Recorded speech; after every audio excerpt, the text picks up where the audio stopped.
Hey folks, it's Maxie here and welcome to another TEW2020 video. You join us today for our go home show on the way to Victory Road.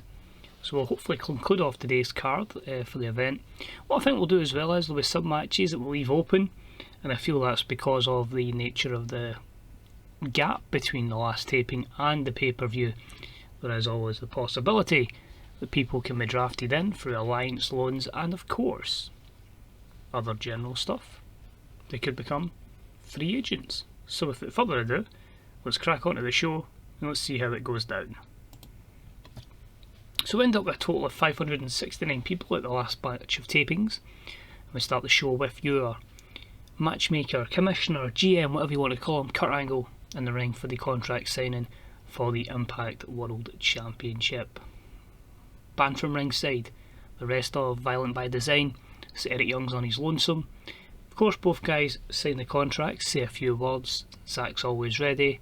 Eric Young's going to put an amount of pressure and inflict a lot of pain on Cardona, something that he's never experienced quite like before.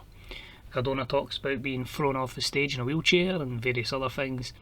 He's always been knocked down, but he's now just ready to overcome any odds. Bit of a brawl. And then security kind of just gets Eric Young out of the way. Kurt Angle, absolutely furious in this 49 rated segment. And he says that tonight we will see Matt Cardona in the main event against the teacher Chris Hero.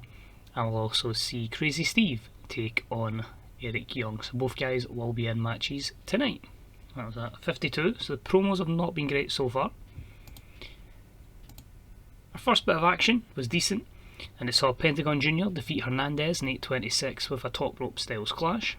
A 50 here, 36 for Hernandez, 55 for Penta, obviously making him look like $1 million before the event.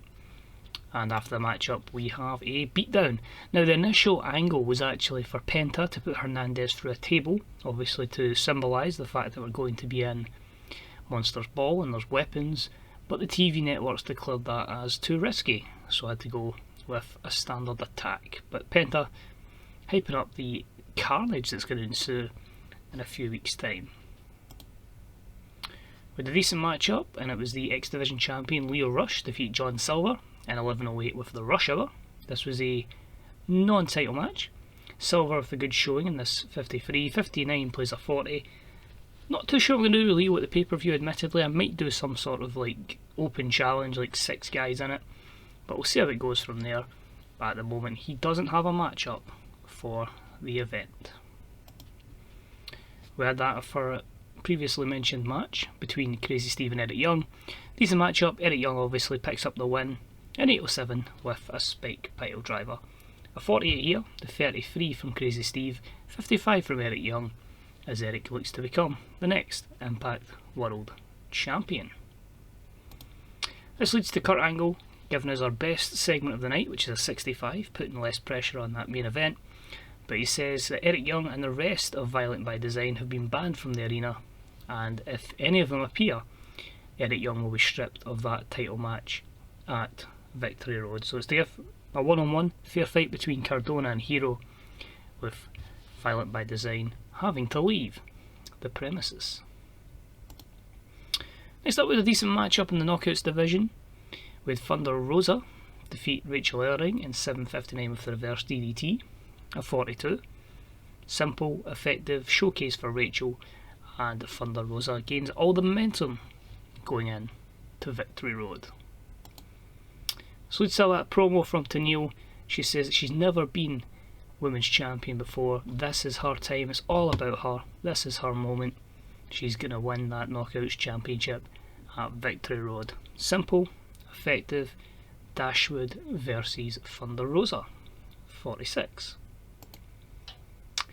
We then had a match that had decent reaction from the crowd but subpar wrestling, as Deonna Purrazzo and Kimber Lee defeated the Team C-Stars, the Knockouts Tag Team Champions, in 12:23 when Deonna Purrazzo submitted Ashley Vox with a Fujiwara armbar. 41, overall pretty good there. Deonna head and shoulders above the rest with a 48, and this was with Delmy off her game, but overall happy. As I said, I'm in depth to that division, and this actually leads to Kurt Angle confirming we'll have a triple threat Knockouts Tag Team Championship match as Team C Stars defend against both teams of Diona Perazzo and Kimberly, and of course the team that won last week, Jessica Havoc and Navia. So utilising quite a bit of the roster going into this event. 31. We had Revival take on, don't call them that now, FTR defeat the Deaners in 13:07 when Cash Wheeler pinned Cody with the Shatter Machine. At 57, just giving them some TV time, another victory, and yeah, even tried a really good match there out of Cousin Jake and Cody Deaner, but of course FTR always gonna win. They're in the ring, say a few words, and it's just them basically saying at Victory Road, open challenge, we'll take on any tag team, contracted or not, and we'll make sure we pick up the win at Victory Road because we are the best tag team in the world, never mind just in this company. So with this one, I felt like I wanted to leave it open to see who I could bring in. There is candidates on the main roster, which is fine, on our Impact roster, but just in case I do a deal to maybe bring in like a team from Japan or Mexico or EW, just to give us something new and fresh. But at 54, again, open to see what that could be.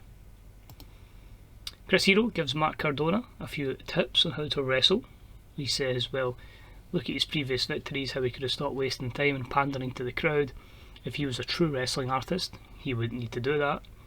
So that promo was a 49, and the main event matchup.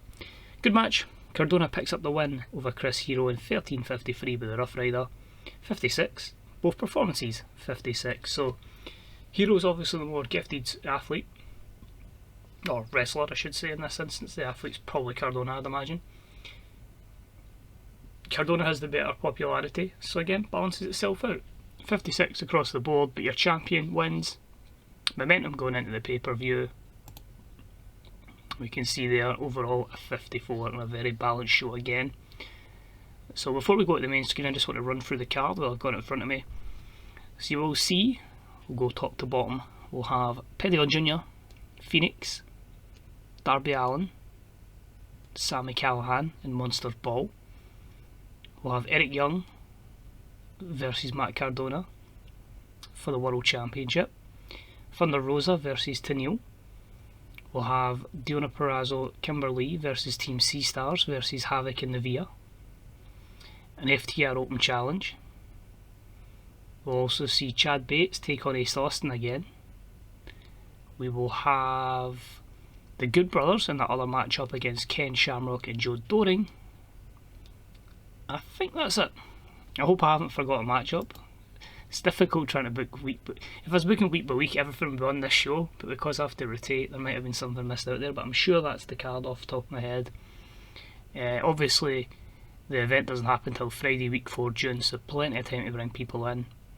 As I say, like we did the last time when we were able to bring in Kota Ibushi. You can bring him in again, there's every possibility, but if you do it every so often, it kind of leaves it a bit... It's more special, I would say.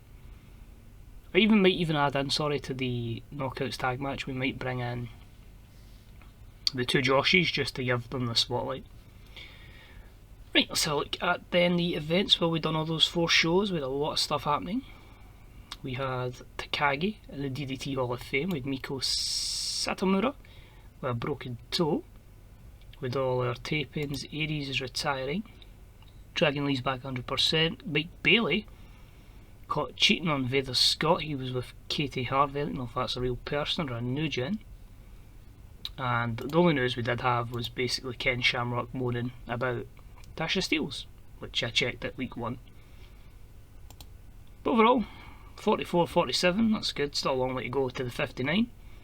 12 popularity again in the southeast before we get to medium, and we'll try and make back that money. It looks bad at the moment, but we ended up 50,000 profit last month, so hopefully we can see about the same this month. That's why I've got that reluctance, because I don't have him to debut, and so don't worry about that. 15,000 a month and 10k per show, it's just far too much in production values, so I'd rather wait till we're in a healthier position before we do it. There we go, 23 days in game. I will head to Victory Road and I'll see you there. So good day and good night, see you soon, bye bye.